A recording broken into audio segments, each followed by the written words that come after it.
Bonjour à tous, aujourd'hui nouvelle vidéo sur la simplicité au travail.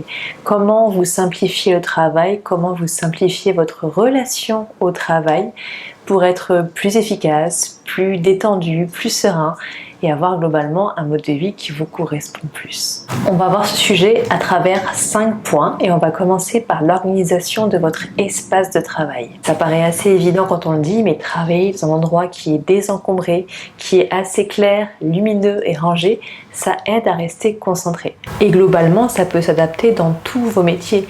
Si vous avez un travail de bureau et que vous avez un bureau qui est très encombré, ça peut vous polluer visuellement et donc dans votre tête vous allez pouvoir peut-être être un peu moins concentré parce que vous allez penser à tout ce qu'il y a devant vous. Votre cerveau il peut pas tout gérer en même temps, donc si vous avez plein d'infos devant vous avec plein d'objets, plein de photos, plein de petits mots, plein de dossiers qui s'empilent, mentalement vous allez être beaucoup moins serein et préparé à effectuer votre tâche de façon efficace. Si vous avez un travail manuel, avoir un environnement de travail qui est propre et rangé, c'est beaucoup plus facile. Par exemple, vous êtes cuisinier, vous le savez très bien qu'il faut ranger au fur et à mesure et ne pas avoir plein de choses étalées partout, sinon c'est pas confortable, c'est pas hygiénique et c'est pas du tout efficace.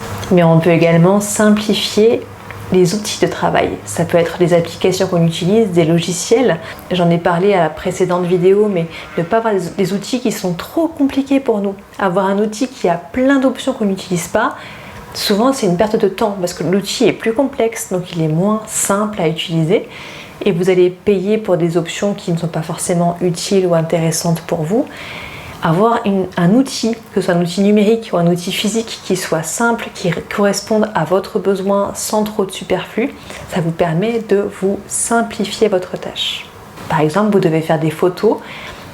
C'est pas la peine d'avoir un appareil photo avec plein d'objectifs différents parce que vous ne saurez pas vous en servir. Si vous devez faire des photos assez basiques, globalement ce sera une perte de temps d'essayer de vouloir absolument avoir le bon truc parce que si vous ne savez pas comment vous en servir, vous ne savez pas comment l'utiliser, vous n'avez pas forcément le besoin, vous allez perdre en efficacité à essayer de comprendre qu'est-ce qui est le mieux. Alors si ça vous intéresse, si vous voulez vous former, c'est très bien, mais si vous avez un besoin, vous voulez répondre à un besoin spécifique avec un outil, prenez l'outil le plus simple et le plus efficace que vous pouvez trouver. Deuxièmement, et très important pour moi, l'organisation de votre travail. Pour avoir un travail qui se fasse de façon simple, être organisé, c'est vraiment primordial. Pour ça, il faut déterminer les tâches qui sont les plus importantes, celles qui ont le plus gros impact, celles qui sont urgentes, celles qui ne sont pas. Et pour ça, vous avez différents outils à votre disposition. Le premier outil, je vais vous l'afficher ici, c'est la matrice impact-effort. En fait, simplement, vous voyez, c'est un graphique qui va diviser en 4 parties votre feuille en fonction de l'effet et de l'impact que ces tâches peuvent avoir. Le plus important, c'est ce qui est en vert, ce qu'on appelle les gains rapides. C'est des choses qui ont un impact élevé pour un effort faible. Par exemple, vous répondez à un appel d'offres avec des choses qui sont déjà préparées, ou vous dites oui à un contrat qu'on vous propose. Vous savez que ça va vous apporter des bénéfices tout de suite dans votre travail sans que vous ayez d'efforts importants à fournir. Ça peut être par exemple si vous êtes artisan, acheter un outil qui n'est pas très cher mais qui va vous aider à être beaucoup plus efficace, à faire des meilleures prestations, à trouver peut-être de nouveaux clients. À côté en bleu, vous avez les projets majeurs qui vont avoir un impact élevé et un effort important. C'est-à-dire que par exemple, vous pouvez avoir, je ne sais pas, vous avez un projet à long terme de formation. Par exemple, vous voulez créer une formation en ligne. Ça va vous prendre du temps à créer, mais ça va avoir un impact important pour votre business et pour votre travail. Ça peut être créer un site web, ça peut être développer des nouvelles procédures si vous avez un travail de bureau par exemple, pour que vous ayez un cadre de travail qui soit un peu harmonisé. Donc l'effort est important, ça peut prendre du temps ou ça peut coûter beaucoup d'argent, mais l'impact est fort. Ensuite vous avez en violet ce qui pour un effort faible a un impact faible. Ça typiquement, si vous avez un temps libre dans votre journée, ce qu'il faut faire, c'est les tâches un peu secondaires qui ne sont pas prioritaires. Et enfin, vous avez la dernière case, ne pas faire en orange ou rouge, ça dépend comment vous le voyez, ce qui demande beaucoup de temps et qui a très peu d'impact globalement, il vaut mieux ne pas le faire. Si on vous demande de faire des choses qui n'ont aucun intérêt, qui ne vont rien apporter et qui vous demandent beaucoup de temps, idéalement, il faudrait ne pas le faire. Alors, bien évidemment, je suis consciente que si vous avez un travail salarié, c'est compliqué de dire à votre manager ça n'a pas d'intérêt donc je ne le fais pas, mais vous comprenez un peu comment lire la matrice au moins maintenant. Et cette matrice, elle a pas mal de critiques parce qu'on considère qu'elle est un peu trop biaisée, parce que finalement, qu'est-ce qui a un effort important, qu'est-ce qui a un impact important, chacun peut un peu l'interpréter à sa façon. Et si pour vous ça résonne, il y a un second outil qui s'appelle la méthode Eisenhower. Alors ça c'est simple, c'est le même principe. Vous avez une feuille divisée en 4 cadrans en fonction de l'importance et de l'urgence de la tâche. Le cadran 1, c'est le cadran rouge, ce sont les tâches qui sont importantes et urgentes. Par exemple, si vous avez un problème critique avec un client, ou vous avez une réunion préparée pour demain, une présentation par exemple à faire pour demain, ou vous voulez répondre à un appel d'offres qui a une forte valeur ajoutée pour vous, mais qui est à rendre pour la semaine prochaine. Globalement, ce qui est en rouge, c'est vraiment tout ce qui peut vous aider à avoir un travail qui soit plus épanoui. Donc soit que vous êtes plus efficace au travail, soit votre business évolue dans le bon sens. Alors bien évidemment, il faut adapter à ces situations parce que tous les métiers n'ont pas forcément les mêmes niveaux d'importance et d'urgence. Chacun, encore une fois, le voit à sa façon, mais voilà, ça peut s'impacter aussi bien si vous êtes salarié que si vous êtes indépendant. Le cadran 2, c'est le jaune, orange, ce sont les tâches qui sont importantes mais non urgentes. C'est-à-dire que, par exemple, on veut à nouveau planifier la formation, par exemple, de votre équipe, ou vous voulez préparer un budget pour l'année suivante. C'est important, ça va aider votre business ou le business globalement à évoluer, mais c'est pas urgent. Vous savez que vous avez une deadline qui n'est pas forcément pour hier. Ça peut se faire dans les semaines, dans les mois à venir. Mais c'est important de le faire. Cadran vert, le cadran 3, ce sont les tâches qui sont non importantes et urgentes. Par exemple, traiter un appel d'un client ou répondre à des demandes d'information d'autres clients. C'est des demandes qui sont urgente parce que forcément si le client se présente il faut absolument lui répondre, c'est votre business. Maintenant, est-ce que c'est important en termes de plus-value globale? Pas forcément, c'est pas un client qui va vous apporter des millions d'euros. Ça va pas faire évoluer le groupe, la société très vite. Maintenant, si vous rejetez toutes les demandes des clients potentiels, des prospects, ça aura un impact important. Donc il va falloir essayer de temporiser un peu ce qui est important, encore une fois, à votre niveau et ce qui est important au niveau de l'entreprise. Et le cadran 4, ce sont les tâches qui sont à la fois non importantes et non urgentes. Par exemple, vérifier ce qui se passe sur Instagram, sur l'Instagram de l'entreprise. Ça peut être réorganiser votre bureau, réorganiser vos dossiers, faire du rangement. C'est à la fois non important et non urgent. Vous pourrez le faire quand vous aurez du temps libre et que vous n'aurez aucune tâche importante en cours. Donc voilà 2 outils qui, à mon sens, sont très utiles pour prioriser vos tâches. Maintenant, une fois que vos tâches sont priorisées, comment les faire de façon efficace? Pour ça, j'ai une méthode. Enfin, j'ai une méthode. C'est pas moi qui l'ai créée, mais j'utilise une méthode, en tout cas dans mon quotidien, c'est la méthode Pomodoro. Et en fait, le principe, c'est assez simple. Je vais travailler 25 minutes et faire une pause de 5 minutes. Alors moi, j'utilise une application sur mon téléphone ou mon ordinateur pour chronométrer. Ça, je ne pense pas à ce que j'ai... Voilà, je ne pense pas. Je fais ma tâche. Je suis concentrée pendant tout le temps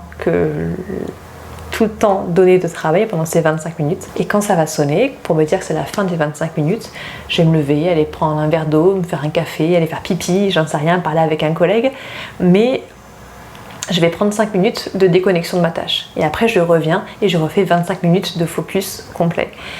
Et globalement, en tout cas pour moi, c'est très efficace parce que ça me permet de ne pas avoir à penser à ce que j'ai à faire ensuite. Je pense qu'à ces 25 minutes qui arrivent et je déconnecte tout ce qui est à côté. Pas de notification, je réponds pas aux mails ni au téléphone. Pendant 25 minutes, je fais ma tâche. Comme ça, je suis extrêmement concentrée et beaucoup plus efficace. Je fais uniquement ça. Et d'ailleurs, ça va couper un peu avec une méthode avec le batching. Vous avez sûrement entendu parler du batch cooking en cuisine.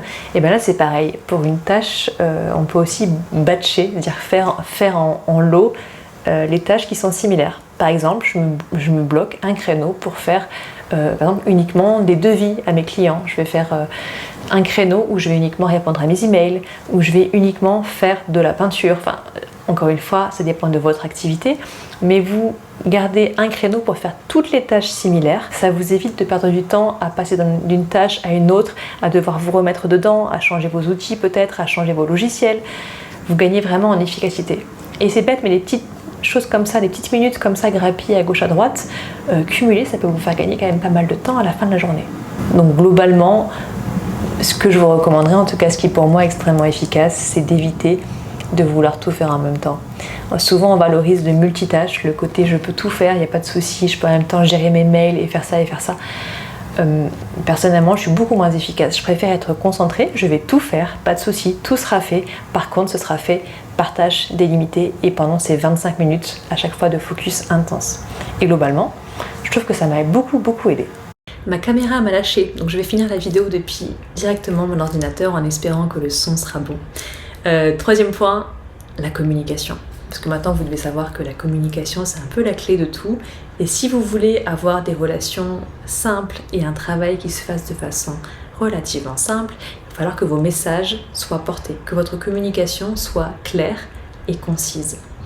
Personne ne va vous écouter si vous faites des discours pendant 10 minutes pour au final avoir une seule idée qui en sort. Ce qu'on veut c'est que vous parlez pour dire quelque chose. Donc vous n'essayez pas d'étouffer ce que vous avez à dire, vous dites ce que vous avez à dire, vous allez directement au point. Ça peut se passer en réunion, ça peut se passer par email, par téléphone, que ce soit avec votre manager, avec vos collègues, avec vos clients. Peu importe avec qui vous avez affaire, si vous voulez simplifier la vie de tout le monde, soyez clair et concis. Dites ce dont vous avez besoin, dites ce que vous avez fait. Essayez de communiquer en fait, simplement ce que vous voulez faire entendre à l'autre. Vous parlez, c'est pour une bonne raison. Alors faites-vous comprendre et vite pour que personne ne perde son temps. Quatrième point, on peut également simplifier les tâches. Comment ? On peut simplement automatiser les tâches qui sont répétitives et qui peuvent l'être. Typiquement, si vous travaillez par exemple sur Excel, vous pouvez créer des macros, passer du temps en fait à automatiser les choses pour qu'elles se fassent toutes seules sans que vous ayez à y penser. Toutes les tâches qui n'ont pas de valeur ajoutée et qui peuvent être industrialisées, qui peuvent être automatisées, faites-le. Clairement, ça va vous faire gagner du temps tous les jours, autant en profiter. Et vous pouvez également, dans la mesure du possible, déléguer les tâches qui n'ont pas de valeur ajoutée.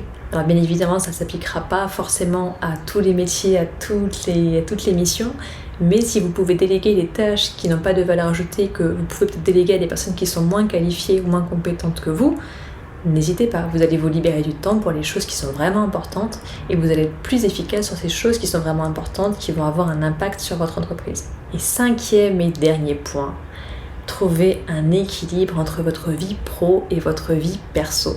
C'est un super gros sujet, on est beaucoup à être concernés par ça. Je pense qu'on est tous plus ou moins passés par ce moment où la vie pro empiétait sur la vie perso ou inversement. Si vous avez eu des enfants, d'un coup vous avez été débordé par votre vie perso et que vous n'avez pas réussi à la concilier avec votre vie pro. Chacun en fait a son parcours de vie, chacun le vit différemment.